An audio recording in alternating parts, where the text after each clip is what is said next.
সময়টা তখন 1984 সাল। চীনের একটা প্রত্যন্ত পাহাড়ি অঞ্চলের সুন্দর প্রকৃতির মাঝেই আমরা একটা গ্রামকে দেখি। বছরের বেশিরভাগ সময় সেখানে তাপমাত্রা খুবই কম থাকে। আর সেই গ্রামের একটা ছোট কুঠির মতো বাড়ির বাইরে একটা ছোট্ট মেয়ে তার বোনকে গান শোনাচ্ছিল।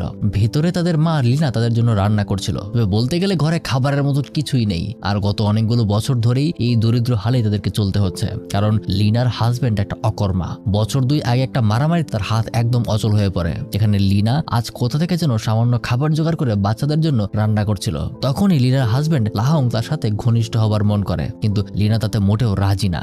লাহং এক প্রকার তার সাথে জোর জবরদস্তি শুরু করে, কিন্তু তবুও লিনা তাকে সরিয়ে দিয়ে তার বাচ্চাদের কাছে চলে আসে। আর এখানেই আমরা জানতে পারি যে লিনাও আসলে বাক প্রতিবন্ধী, সে কথা বলতে পারে না। আর সব মিলিয়ে লাহাং এর সাথে লিনা বর্তমানে একটা জাহান্নামের মধ্যে আছে, কারণ মাসের বেশিরভাগ সময়ই লাহাং তাকে বিনা কারণে মারধর করে আর সংসারের জন্য কোনো কাজকর্ম করে না।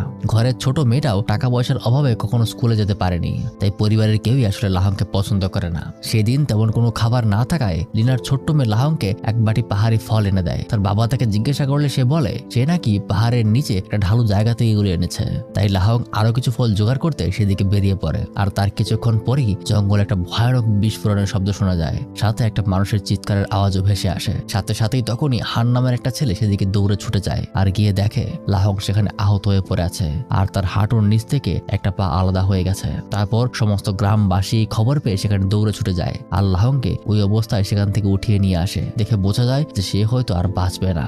অতিরিক্ত রক্তক্ষরণে তার শরীর দুর্বল হতে শুরু করেছে।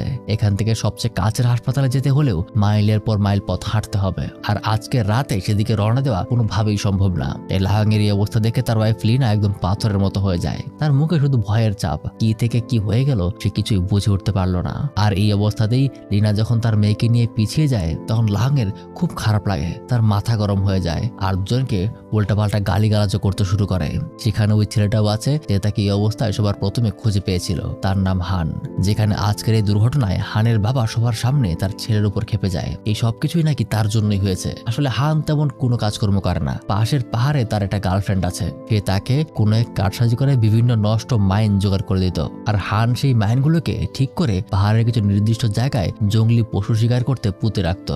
সে সাবধান থাকতো মাইনগুলি সেই সমস্ত জায়গায় পুঁতে রাখতে যেখানে মানুষ যায় না। কিন্তু তার অজান্তেই আজ এমন দুর্ঘটনা, একটা মানুষ তার পা হারালো। বিষয়টায় প্রত্যেকেই হানের উপর অনেক ক্ষিপ্ত। আর তার কিছুক্ষণ পর খবর আসে লাহং মারা গেছে। তাই সবগুলো মানুষ আবারও একজোট হয়। এবার ঘটনাটা আরো সিরিয়াস হয়ে গেল, কারণ হানের সেই পুঁতে রাখা মাইনের কারণেই লাহং মারা গেছে। আর এদিকে বছরের পর বছর ধরে ঘৃণা জমে থাকার পরেও এই ঘটনায় লিনার চোখেও পানি চলে এসেছিল। এখন তারা কি করবে, কোথায় যাবে তার কোনো ঠিক ঠিকানা ছিল না।